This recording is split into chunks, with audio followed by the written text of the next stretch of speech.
Irmãos, boa noite, a paz do Senhor Jesus. Amém. Que bom estarmos aqui nesta noite para cultuarmos ao Senhor. Nós estamos felizes por servirmos ao Senhor. A nossa felicidade não se baseia naquilo que o mundo diz, naquilo que o mundo confirma que é felicidade. A nossa felicidade está no Senhor. Eu quero ler aqui um versículo da palavra do Senhor em 2 Timóteo, capítulo 1, versículo 12. que nos diz assim: Paulo está dizendo a Timóteo: e por isso estou sofrendo estas coisas, todavia não me envergonho, porque sei em quem tenho crido, e estou certo de que Ele é poderoso para guardar o meu depósito até aquele dia. Glória a Deus. Paulo está dizendo a Timóteo aqui, irmãos, que a vida com Cristo, a vida servindo ao Senhor, ela vale a pena. E que mesmo sofrendo perseguições, mesmo estando encarcerado, mesmo sofrendo o desprezo de algumas pessoas, ela vale a pena. Ela vale a pena. Sabe por quê? Paulo está dizendo, ela vale a pena, porque eu sei em quem eu tenho crido, porque eu sei a quem eu sirvo, eu sei porque eu estou aqui. Paulo está encarcerado, ele fala, eu sei porque eu estou aqui, eu sei a quem eu sirvo, eu sei quem é o nosso Deus, Timóteo. A razão de eu estar aqui, Timóteo, não é por outra coisa senão pelo Senhor. Eu sei em quem eu tenho crido, por isso eu não me envergonho do Evangelho, por isso eu não me envergonho de estar aqui, por isso eu não me envergonho de servir ao Senhor, porque eu sei em quem eu tenho crido, e eu estou certo de que esse Senhor, o nosso Senhor, o único Senhor, Ele guardará o meu depósito até aquele dia. Ele guardará a minha vida, Ele me dará a salvação naquele dia final. Irmãos, nós estamos aqui para cultuarmos ao Senhor. Semana após semana nós nos reunimos para cultuarmos ao Senhor. Semana após semana nós nos reunimos para adorar ao Senhor, congregados, juntos, servindo ao Senhor. Tantas vezes cansados, tantas vezes com problemas, tantas vezes enfrentando as lutas, as dificuldades, tantas vezes desesperados com alguma coisa, mas nada disso nos impede de servir ao Senhor. Nada disso deve nos impedir de estarmos aqui cultuando, cantando, louvando ao Senhor, adorando ao nosso Deus. Sabe por quê? Porque nós sabemos em quem nós temos crido. Nós sabemos o que nós viemos fazer aqui. Nós sabemos por que estamos aqui. Nós estamos aqui para servir aquele que nos chamou. Nós estamos aqui para adorar aquele que é único Senhor, aquele que é único, digno de adoração, aquele que é único, digno de todo louvor. Então eu gostaria que nós orássemos e você pensasse na sua vida, pensasse assim: olha a minha vida, como é que está? Está boa, está ruim, está com luta, está com problema. Acima de tudo isso, eu sei em quem eu tenho crido. Eu sei em quem eu tenho crido, eu sei porque eu estou aqui, eu sei porque semana após semana eu venho ao culto, semana após semana eu me reúno, eu sei porque eu canto louvores, eu sei porque eu oro, eu sei porque eu me apego à palavra, eu sei porque Ele é o Senhor da minha vida. Fica de pé no seu lugar, vamos orar. Nossa oração de pé, em seguida nós vamos cantar louvores ao Senhor. Faça essa oração. Pensa na sua vida aí, como é que está a sua vida? Como está a sua vida? Diga para você mesmo assim, para a sua vida: eu sei em quem eu tenho crido, eu sei em quem eu tenho crido, eu sei em quem eu tenho crido. Olha a minha vida, como Davi dizia para a sua alma: olha a minha alma, eu sei em quem eu tenho crido, eu sei em quem eu tenho crido no Deus Todo-Poderoso, eu tenho crido no Deus Todo-Poderoso, eu tenho crido no único Senhor. Nele está a minha fé. Ele é a razão de estarmos aqui. Ele é a razão da nossa adoração. Fale com o Senhor nesse instante. Pai, obrigado. Obrigado por estarmos aqui. Obrigado pela fé que o Senhor nos concede. Obrigado, Senhor. Obrigado por nos sustentar de pé, por nos fortalecer. Obrigado pela tua graça, Senhor. Obrigado por nos salvar. Obrigado por estarmos aqui para cultuarmos ao Senhor. E nós estamos aqui, Senhor, não é porque, ó Deus, tudo está a mil maravilhas nas nossas vidas, não é porque não temos problemas, não é porque não temos lutas, não é porque nós não temos dificuldades, Senhor, o Senhor bem sabe disso.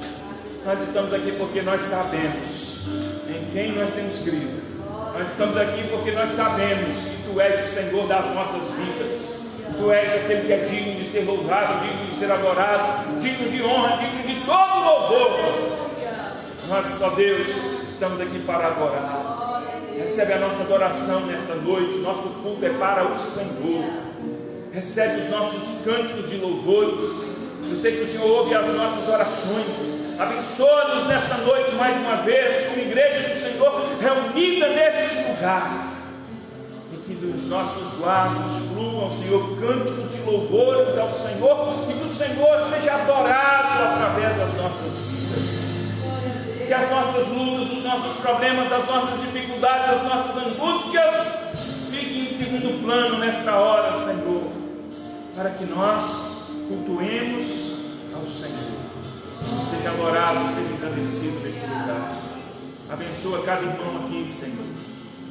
Abençoa cada um de nós aqui, Senhor. Recebe o nosso culto, a nossa adoração, em nome de Jesus. Amém.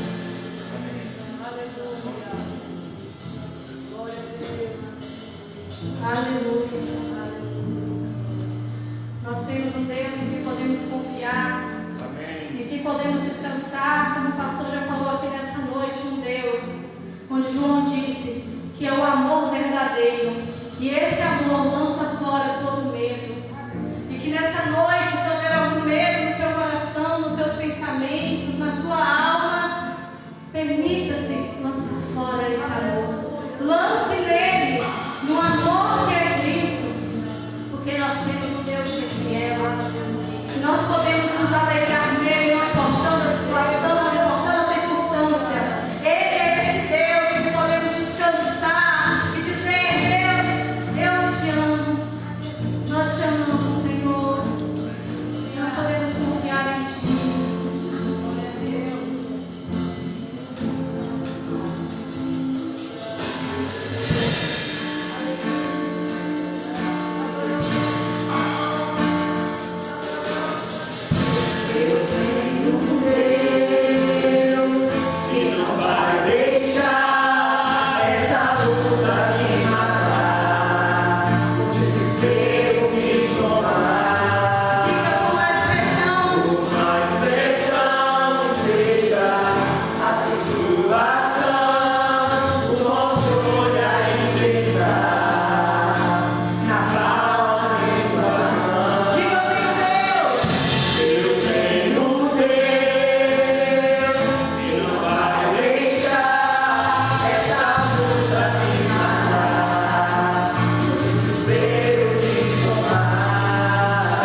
permita ser amado por esse Deus.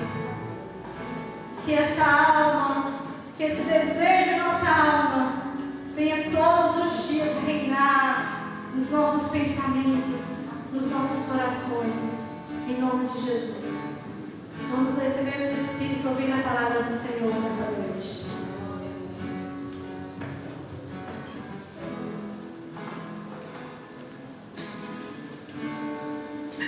Meus queridos irmãos, nós vamos ler a palavra do Senhor no livro do Eclesiastes, capítulo 11. Eclesiastes 11, do versículo 1 ao versículo 6.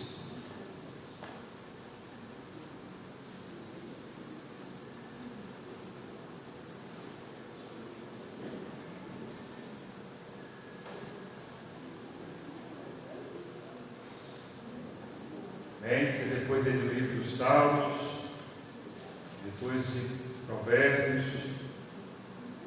antes de Cantares, antes dos profetas Isaías, Jeremias.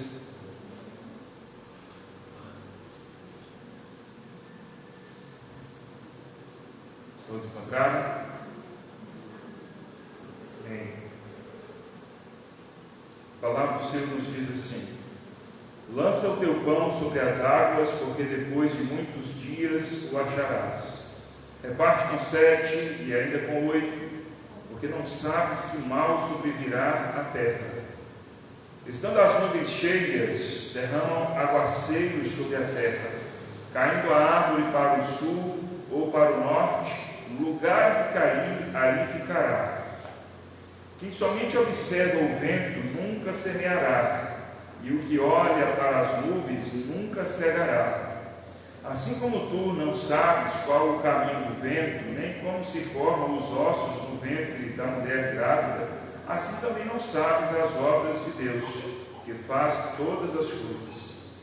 Semeia pela manhã a tua semente, e à tarde não repouses a tua mão, porque não sabes qual prosperará, se esta, se aquela, ou se ambas igualmente serão boas. Amém. Que o Senhor nos abençoe por meio da sua palavra. Queridos irmãos, o livro de Eclesiastes é um livro que nos mostra a realidade da vida, nos retrata a crueza da vida, nos mostra o quanto a vida ela nos surpreende, o quanto nós não podemos achar que a vida está no nosso controle, que nós podemos controlar todas as coisas. Então o livro de Eclesiastes é um livro que Salomão escreveu para mostrar que a vida ela tem as suas peculiaridades, a vida tem os seus imperativos, e que nós devemos saber encarar e viver a vida na sua realidade mais crua, mais viva que nós podemos imaginar. E que não dá para a gente olhar para a vida como uma história do cinema, não dá para a gente projetar a vida como se nós fôssemos mágicos, como se nós tivéssemos o poder de fazer aquilo que nós gostaríamos. Salomão então coloca coisas aqui, às vezes assustadoras para nós, nos mostrando que a vida tem tempo para todas as coisas, tem tempo para viver, para morrer, para agitar, para espalhar. E Salomão vai nos mostrando estas coisas no livro aqui do Eclesiastes, mostrando que nem sempre que a gente tenta fazer alguma coisa dá certo. Algumas pessoas dizem que o livro de Eclesiastes é um livro que ele mostra essa realidade crua, um livro indigesto muitas vezes, porque não é esse livro que exalta o homem, que fala das grandezas que o homem pode fazer, mas fala da realidade de vida. Portanto, é um livro muito interessante, é um livro que proveitoso para nós, porque tantas vezes nós precisamos olhar para a vida com esta realidade que precisa ser olhada.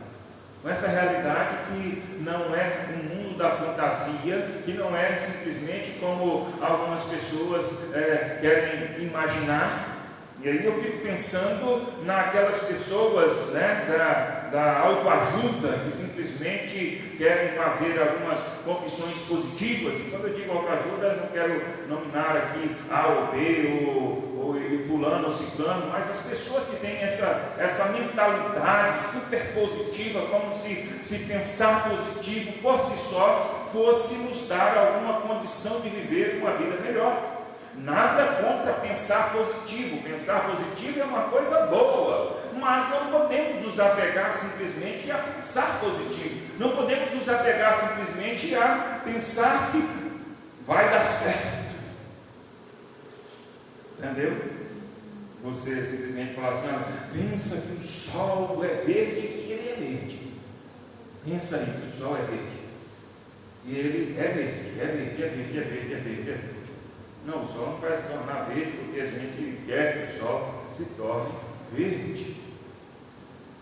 Pensa aí em R$1 milhão na sua conta. Vai pensando positivo, vai pensando positivo em R$1 milhão na sua conta. Pensa positivo, pensa com fé. Pensa, creia.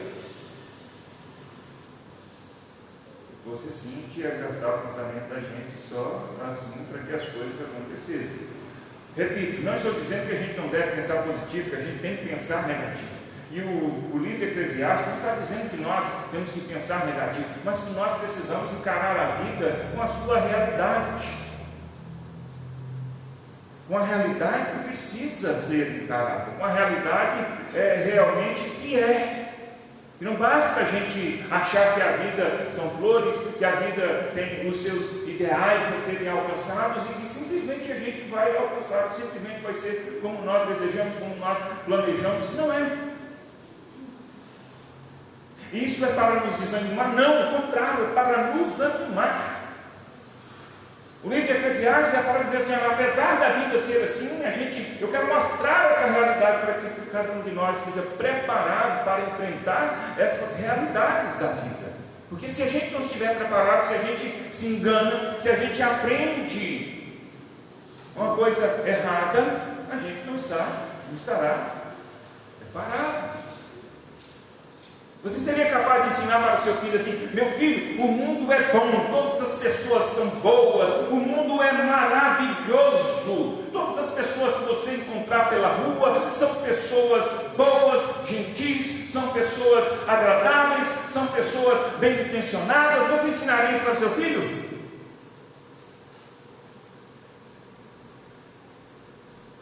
Ninguém aqui ensinaria isso. Por acaso você seria uma pessoa pessimista por não ensinar assim? Por acaso você seria uma pessoa que não pensa positivo por não ensinar isso aos seus filhos? Claro que não. Obviamente você também não vai ensinar para os seus filhos: olha, o mundo não presta, não existe ninguém que presta, não existe ninguém confiável, não existem pessoas boas no mundo, desconfie de todo mundo, não confie em ninguém. E você também não vai ensinar isso para os seus filhos.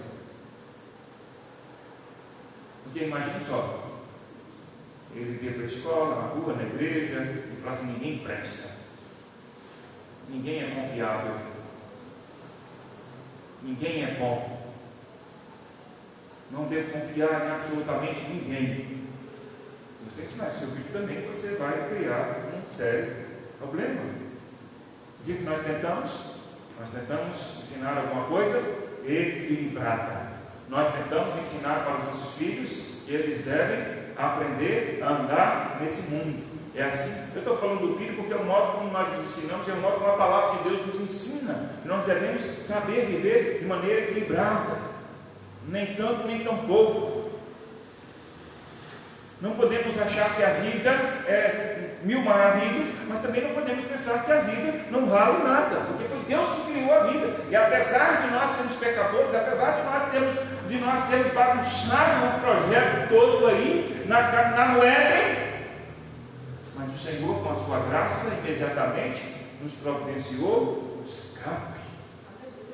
O Senhor, com a sua graça, nos mostrou que há um caminho, há uma saída, e nela nós estamos, nesse caminho nós estamos, nesse escape, nessa saída nós estamos vivendo.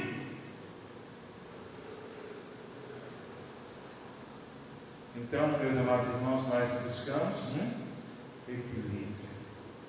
Vivemos esse mundo entendendo que há dificuldades, mas há também grandes possibilidades. Há lutas, nós enfrentamos derrotas. Ou quem aqui não enfrenta derrota?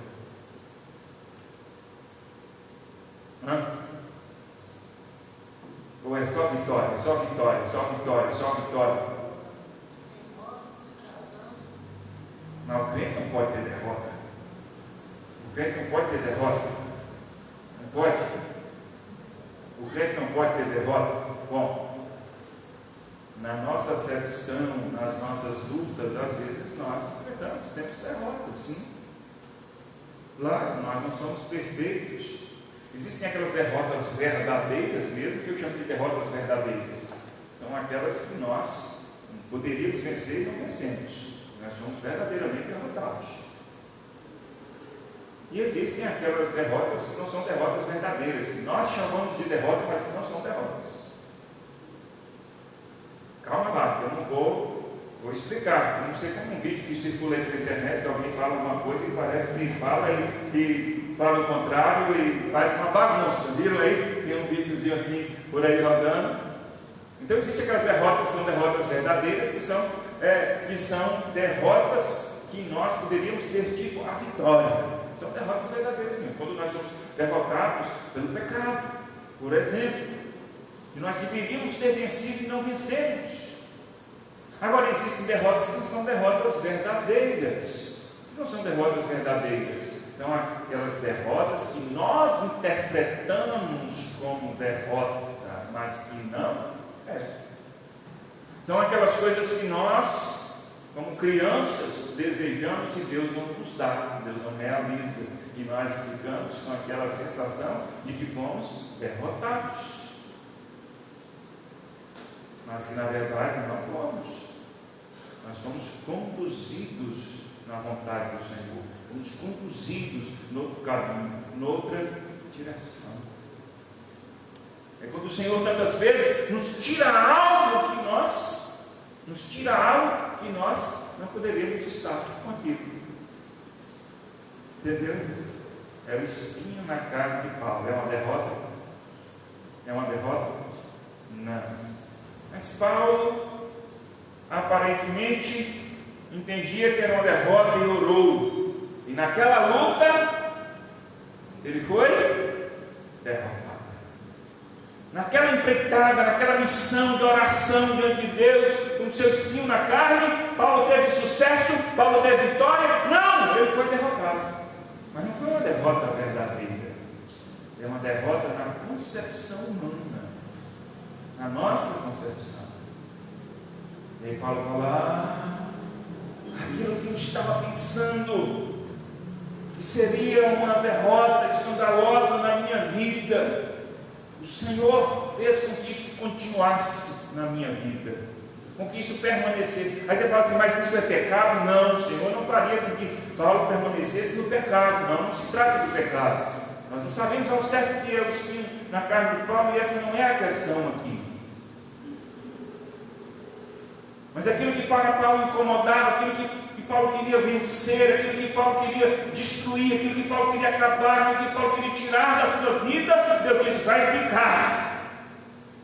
E aí Paulo recebeu não, uma derrota, mas que logo Paulo reinterpretou, logo Paulo entendeu aquilo que eu achava que era uma derrota, aquilo que me humilhava, aquilo que me massacrava, aquilo que me angustiava, aquilo que impactava a minha vida de modo negativo, agora eu vejo por outro lado, eu vejo que não é uma derrota, mas algo vitorioso de Deus na minha vida, porque todas as vezes que eu olho para a minha vida e vejo essa situação, esse espinho na carne, ele serve para honrar ao Senhor, ele me impulsiona a glorificar ao Senhor, ele me impulsiona a viver para Deus e saber que na minha humilhação, na minha fraqueza, o Senhor é exaltado, o Senhor é honrado. Por isso não é uma derrota na minha vida, isso é uma vitória na minha vida.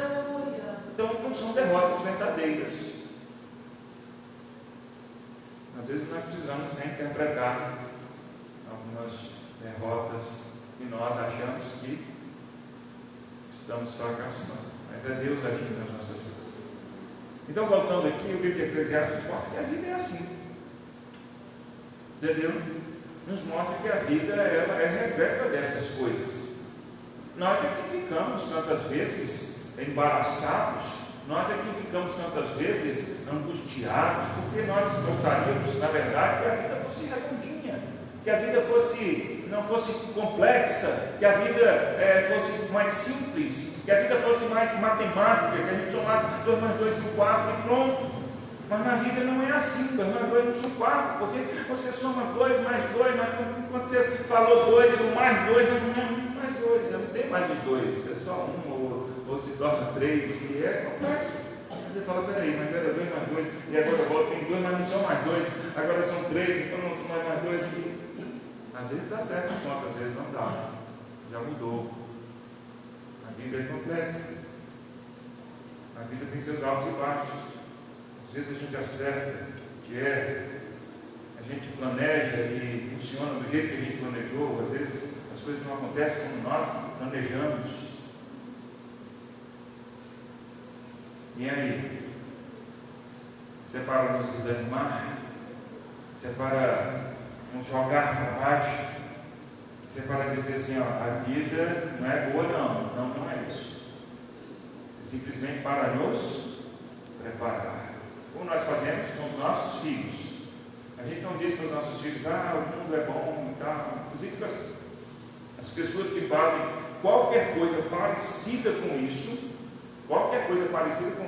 cria um problema para a criança quando ela chega depois, mais adiante, ela descobre que não era daquele jeito. Não é assim? Às vezes a gente cria uma fantasia na cabeça da criança.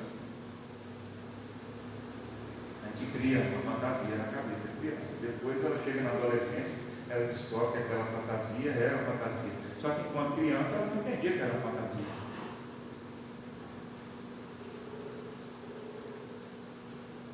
Eu particularmente até falo dessas questões dos muitos elogios à criança.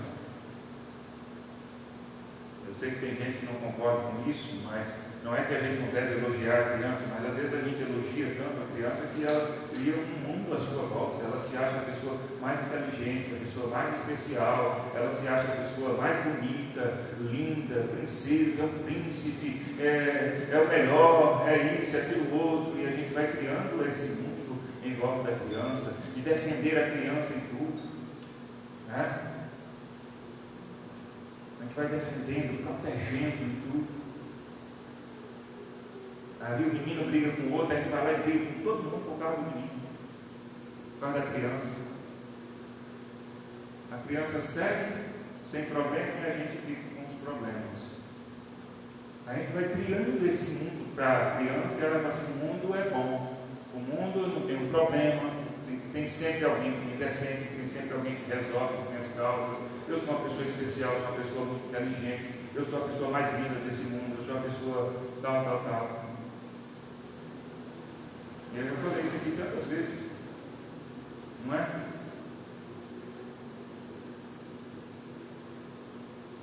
Aí quando chega na adolescência, ela começa a descobrir a verdade.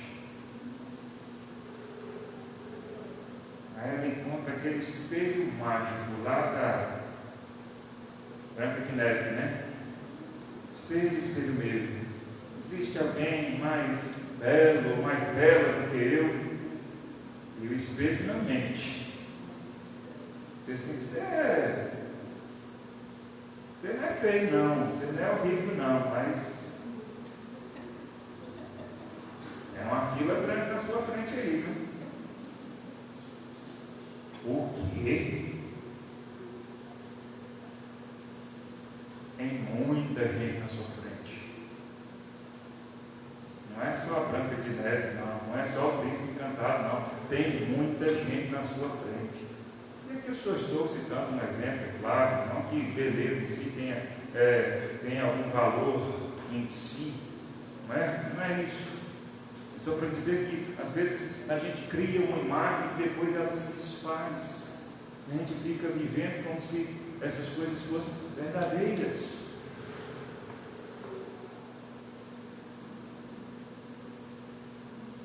Entendeu? A criança, meu filho já está. Eu não sei, eu sempre falei que estou falando de criança porque é como nós podemos comparar nosso relacionamento com Deus e a vida. Aí quando os pais ficam exaltando as crianças, meu filho andou menos de um ano, com 11 meses, 29 dias, começou a andar. Ou seja, não tinha um ano completo, começou a andar. Aí outro fala assim, andou com 10 meses. E alguém vai dizer, não, lá em casa o menino andou com meu menininho fulaninho andou com 7 meses.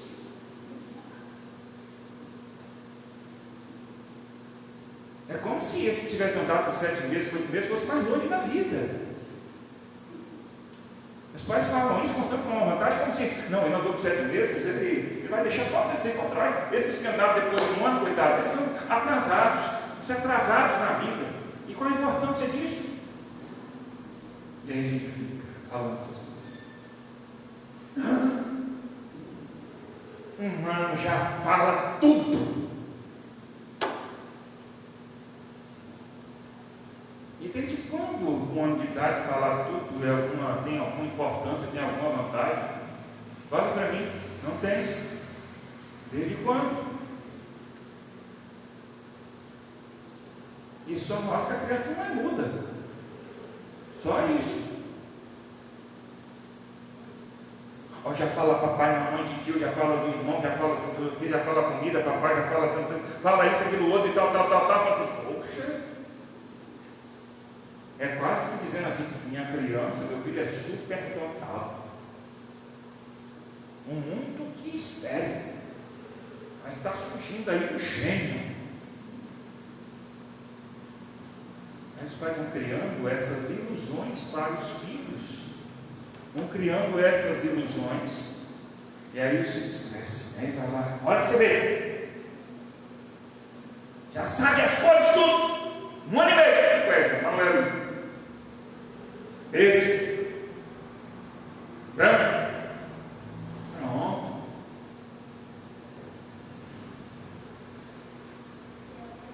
Aí os pais vão criando essa redoma em volta dos filhos, como se eles fossem muito especiais, e a gente já sabe disso, que isso não se traduz em vida próspera, vida de sucesso, de maneira nenhuma.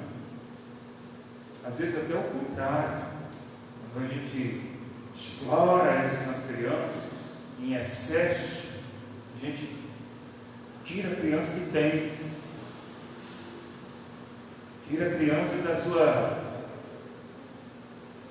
normalidade.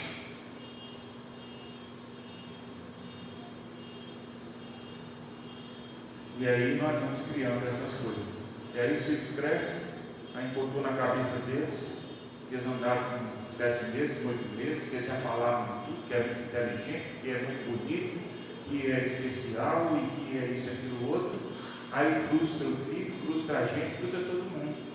Porque quando depara com a realidade não é essa. O mundo não é assim, a vida não é assim. E nós vamos vendendo uma ilusão, vamos criando algo fora da realidade, e o mundo não é assim. Aí vem o livro de Eclesiastes que nos mostra essas coisas. No livro de Eclesiastes, você acha que é o mais forte que vence a luta? Não é o mais forte que vence a luta, não.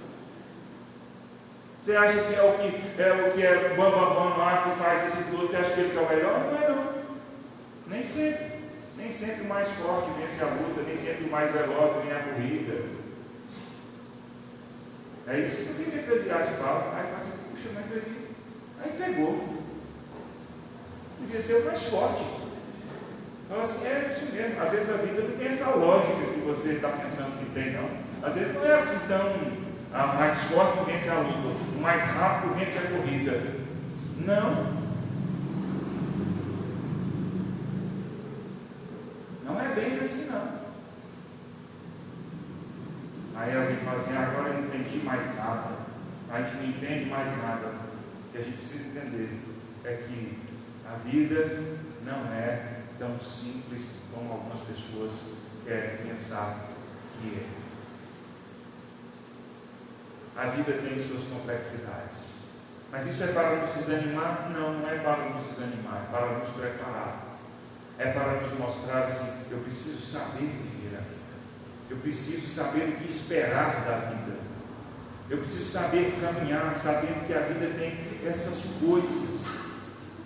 Que a gente planeja e às vezes dá certo, e a gente tem vitória, mas às vezes a gente tem derrota, às vezes as coisas fogem do nosso plano, às vezes as coisas acontecem de maneira diferente do que nós imaginávamos, nós estávamos indo tão bem, e daqui a pouco acontece alguma coisa diferente. Então,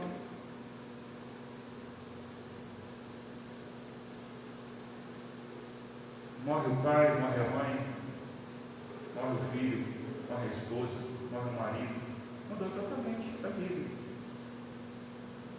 E aí? A gente controla essas coisas? Não. Mas está aí, é a realidade da vida. A gente planeja, diz, vou fazer isso, aquilo, outro, e vou realizar muitas coisas. E aí? Qual a garantia que a gente tem que vai dar certo? Nenhuma. Mas é para a gente deixar de fazer, é para deixar de realizar, é para deixar de empreender alguma coisa? Não.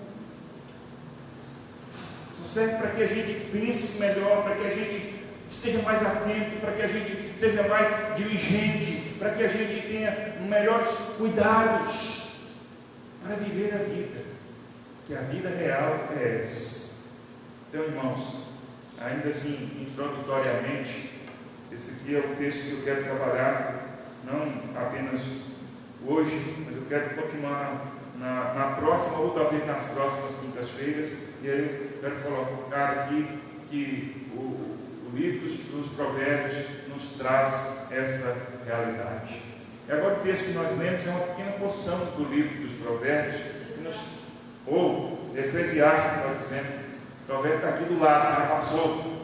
É também de Salomão, mas é Eclesiastes. Obrigado. Então, o livro de Eclesiastes nos mostra a realidade da vida. E se nós entendermos, nós temos melhores condições de vivermos a vida. Se nós entendermos a vida, a gente tem melhores condições de viver.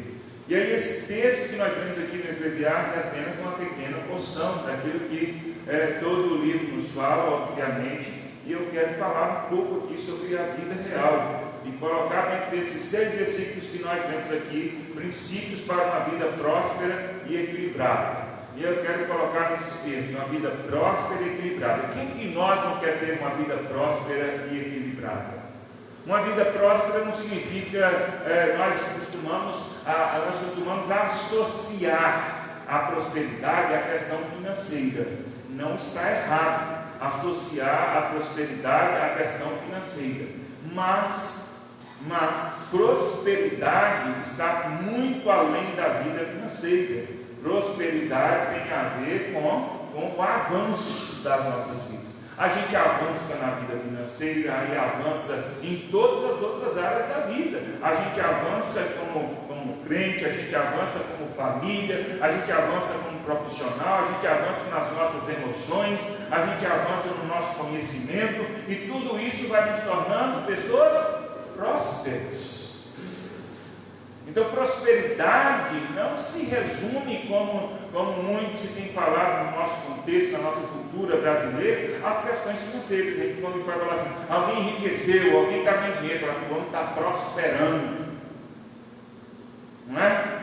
A gente costuma falar isso, mas prosperidade está longe de se resumir à questão financeira. Tem a ver com todo o crescimento, todo o avanço que nós conquistamos nas nossas vidas. E nós precisamos ser pessoas prósperas. Pessoas prósperas são pessoas que olham para as suas vidas e falam assim, eu tenho avançado. Avançar em quê? Tudo aquilo que eu devo avançar, tudo aquilo que é necessário que eu avance. Quer dizer que eu vou avançar em tudo na vida? Não, naquilo que eu realmente devo avançar, naquilo que diz respeito à minha vida, naquilo que está nas minhas mãos, eu devo avançar. Como Jesus disse na sua parábola, que o Senhor saiu e entregou valor, assim, dinheiro para os seus criados. Não é assim? A uma entregou quantos? Aí está? Os talentos? 5, 2 e 1. Aí o que eles fizeram? Trabalharam, cresceram, avançaram. É isso que nós precisamos fazer. Não precisamos olhar para as nossas vidas e falar assim: olha, eu tenho crescido, eu tenho avançado. Financeiramente não é, inclusive financeiramente não é a coisa mais importante das nossas vidas. Aliás, é uma coisa que, se não tiver outros princípios por trás, não serve de nenhuma referência. Se não tiver outras questões por trás da prosperidade financeira, se não tiver outros propósitos, se não tiver outras razões, porque prosperamos financeiramente, não há nenhum valor nisso. Nós precisamos olhar e falar assim: eu sou um crente melhor, eu sou um adorador melhor, eu tenho avançado, eu tenho prosperado como um adorador, eu tenho prosperado em amar as pessoas, tenho crescido nisso, eu tenho prosperado como marido, como esposa, como pai, como mãe, como filho, eu tenho prosperado como profissional, no meu conhecimento, eu tenho crescido, hoje eu conheço mais do que eu conhecia no passado. Hoje eu sou uma pessoa mais equilibrada, uma pessoa mais madura. Eu tinha medos que hoje eu não tenho mais, eu tinha receios que hoje eu não tenho mais. Por quê? Porque eu prosperei, porque eu avancei. É assim que nós devemos olhar para as nossas vidas e avaliarmos se temos uma vida próspera. Olharmos para a nossa vida material, sim, também, dizer: olha, eu tenho avançado, eu tenho crescido. Mas isso não é o fim de si mesmo. É com a bênção de Deus, é pela graça do Senhor, é com o propósito de servir ao Senhor, e não apenas pela coisa material em si. Não é por amor ao dinheiro, não é por amor às riquezas, não é por amor às coisas materiais, mas por uma questão natural de se conquistar, de prosperar, e Deus quer isso para as nossas vidas. Então nós devemos viver uma vida próspera e equilibrada.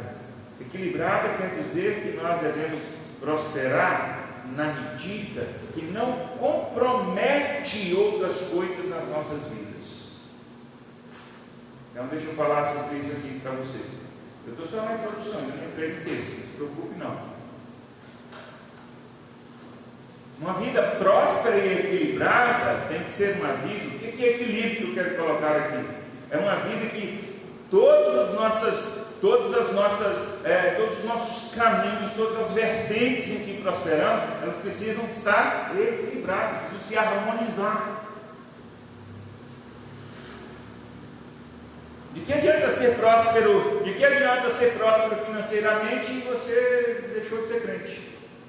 Não é próspero na sua maturidade, nas suas emoções, por exemplo. De que adianta?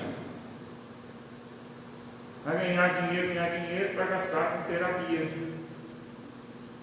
para gastar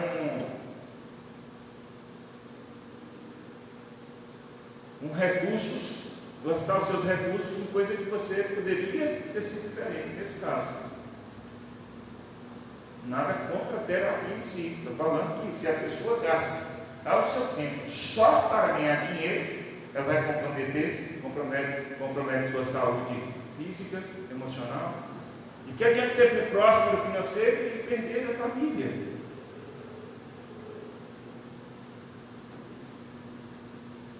Entendeu isso? Até naquilo que nós chamamos de vida com Deus, vida na igreja. Aí eu vou falar uma coisa que é muito custoso falar isso, porque infelizmente muita gente entende isso errado. Mas se você entender errado, eu não posso deixar de falar o que é verdade, correndo o risco de você entender errado. Eu espero que você não seja tolo de entender essas coisas erradas. E se você entender, eu já estou te chamando de tolo mesmo. Espero que você não seja tolo de entender essas coisas erradas. Aquilo que nós chamamos de vida com Deus, vida na igreja. Aí tem gente que acha que está prosperando nisso, que adianta. Isso não está equilibrado com o restante da sua vida. As pessoas que vivem religiosamente, fanaticamente na igreja, nós aqui cobramos, a pessoa tem compromisso de viver com Deus, com a igreja, com a comunhão, mas não falamos de fanatismo. Não queremos desequilíbrio na sua vida. Nós estamos falando que abandona tudo para você estar na igreja. Não precisa abandonar tudo, não. Nós temos dia certo de cultuar, de estarmos juntos, nós temos um momento certo, dá para viver uma vida equilibrada, sendo próspero em todas as direções. Você não precisa, com as atividades da igreja, atropelar as demais coisas, mas também não deve, com as demais coisas, atropelar a sua vida na igreja. Nós devemos prosperar em tudo com equilíbrio.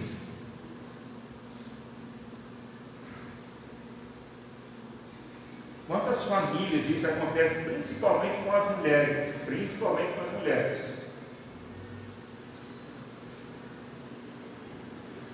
que causam desequilíbrio no casamento por conta dos filhos.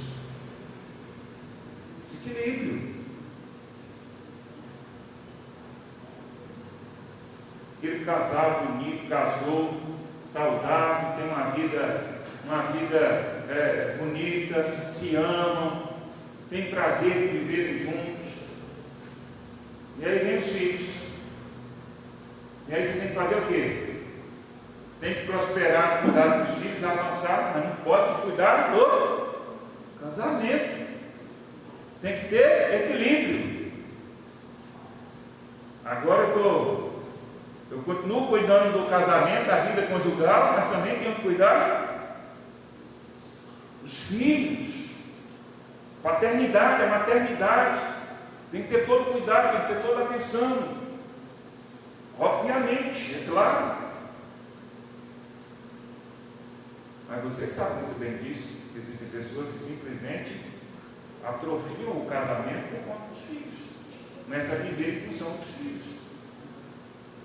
Muitos casamentos estão atrofiados, muitos casamentos estão fadados ao fracasso, derrotados, que não prosperam mais por conta dos filhos.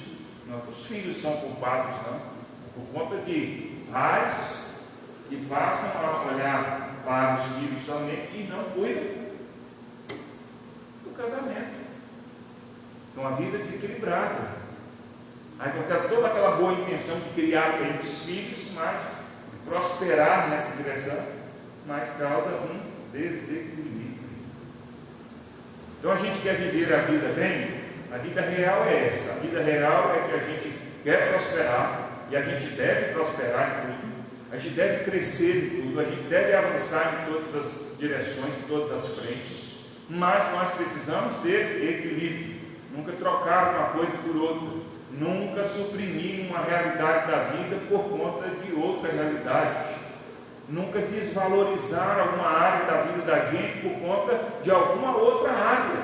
Então a gente tem que falar, pastor, mas é difícil. Não é. O difícil é você enfrentar uma vida desequilibrada. Eu acho muito mais difícil. O difícil é você olhar, eu estou bem nisso aqui, mas aquilo ali é só derrota, é desastre. Eu acho que isso que é difícil.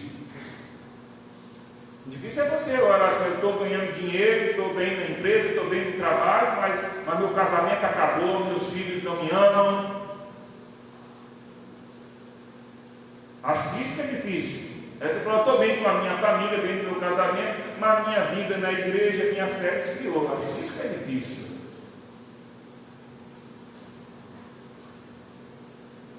Você acha que é difícil isso e as pessoas questionam, falam assim, eu estou bem na família, eu estou bem no meu casamento, bem nos meus filhos, eu vou para a igreja, eu sirvo ao Senhor, mas eu não tenho nada, não prospero financeiramente. Minha vida só vai de mal a pior. Isso que eu acho que é difícil. Eu preciso pedir ajuda para os outros, eu dependo dos parentes, dependo de vizinho, dependo da igreja. Eu acho que isso que é difícil. Eu não estou dizendo que hora ou outra a gente não pode passar por uma situação adversa, não é isso. Estou falando uma pessoa que vive assim. Eu acho que isso que é difícil. A pessoa fala, mas é difícil dar conta de tudo isso. Difícil é você viver as consequências quando você não dá conta. Aí a gente não quer. Isso que eu acho difícil. Isso é que é desastroso. Quando você olha e fala assim, isso aqui está bem, mas aquilo ali, sério, está péssimo. Uma derrota na minha vida. A gente tem que avançar, tomando cuidado de tudo aquilo que é necessário nas nossas vidas. As coisas básicas, como eu falei aqui, a família,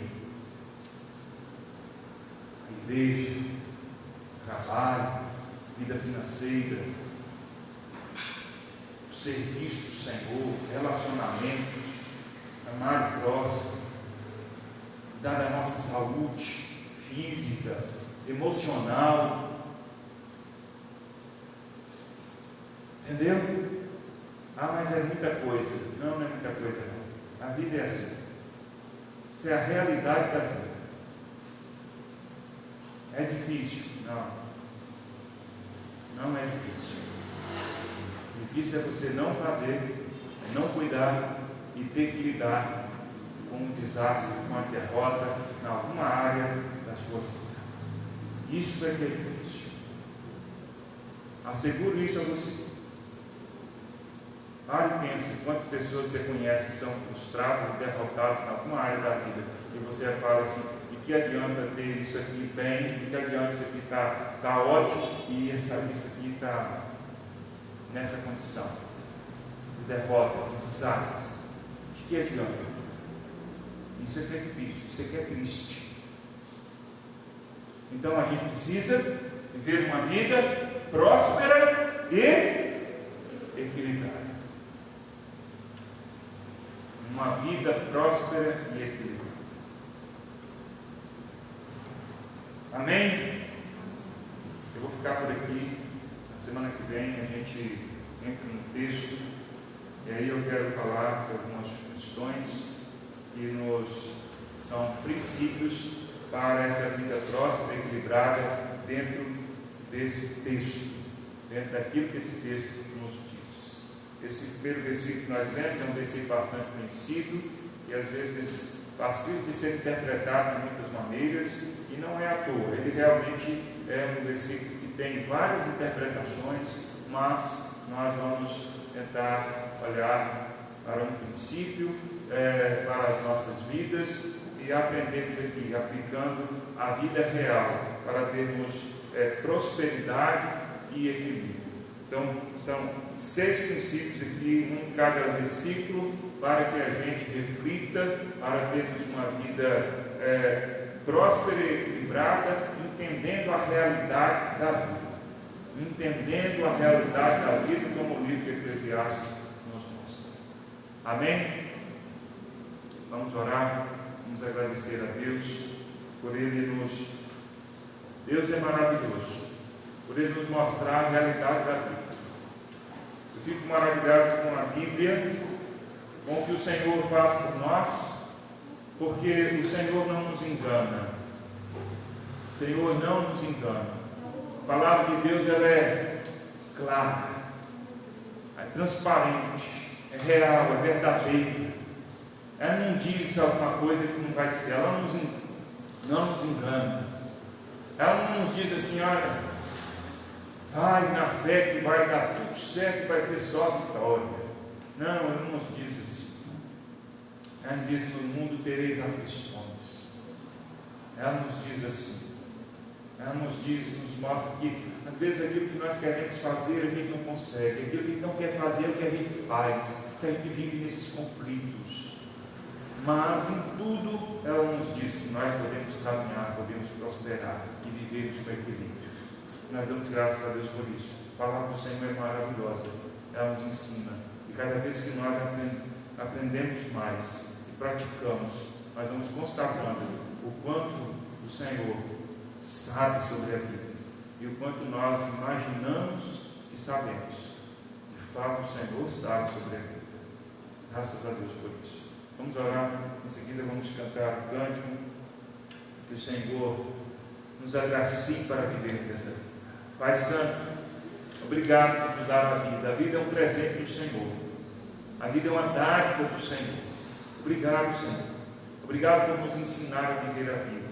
O Senhor nos ensina a viver a vida não de um modo romântico, não de um modo ilusório, não de um modo irreal, mas o Senhor nos mostra a vida como ela é, como realmente é. E nós te damos graças, porque apesar de nós entendermos que a vida tem as suas intempéries, que a vida tem as suas ciladas, que a vida tem as suas derrotas, que a vida tem, Senhor, os momentos difíceis, que nós podemos viver acima de tudo isso, passando por todas as circunstâncias, mas sendo pessoas, ó Deus, vitoriosas no Senhor. E nós podemos, ó Deus, nos fortalecer no Senhor. Que do Senhor venha o nosso socorro, que do Senhor venha a nossa ajuda, que o Senhor nos guia por esse mundo tenebroso, esse mundo ardiloso. O Senhor nos conduz por esse mundo, Senhor, que jaz no maligno.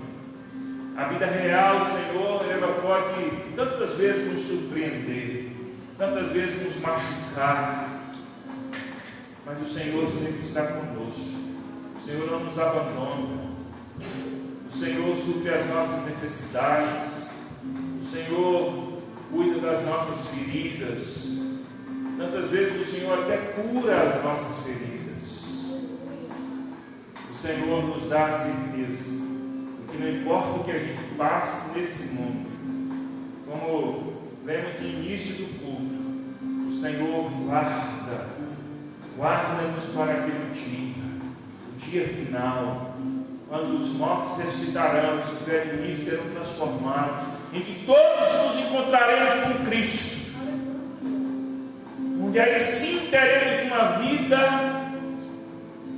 perfeita, glorificada, onde não haverá mais dor, onde não haverá mais angústia, onde não haverá mais choro, onde não haverá mais dúvidas, onde não haverá mais circunstâncias adversas, onde nós teremos a tua paz plenamente sobre as nossas vidas, onde nós teremos êxito e vivermos na tua presença, onde não mais cansaremos, não nos cansaremos, onde gozaremos da vida eterna, na tua presença plena, Senhor, no viver eterno. Obrigado, Senhor.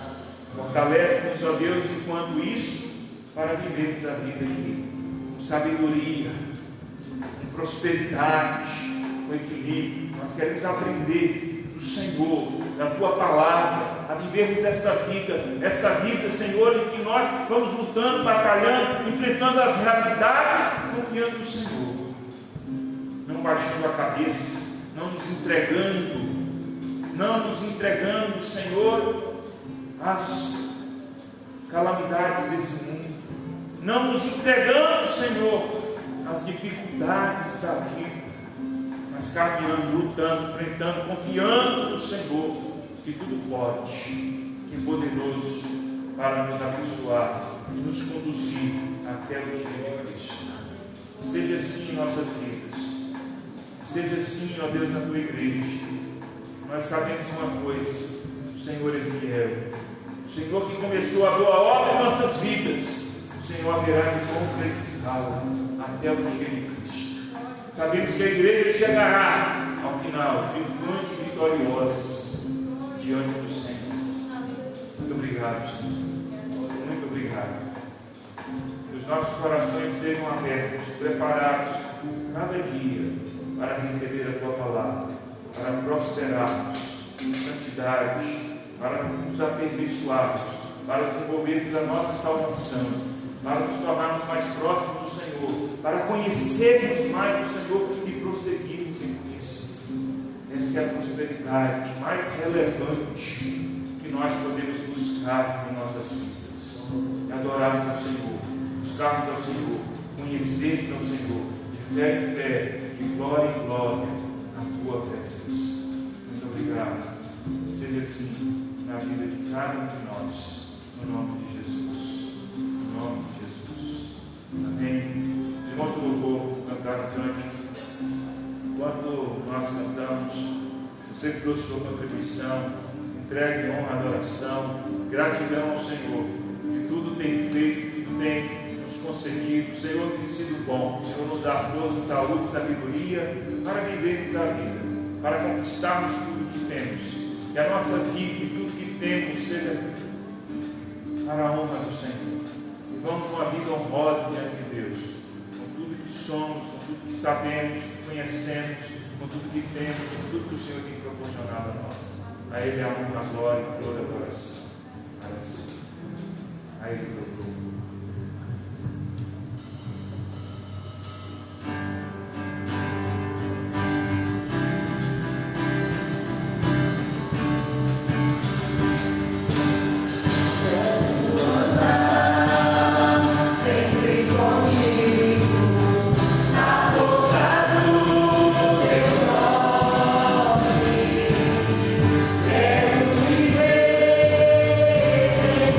Cuidar.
Glória a Deus.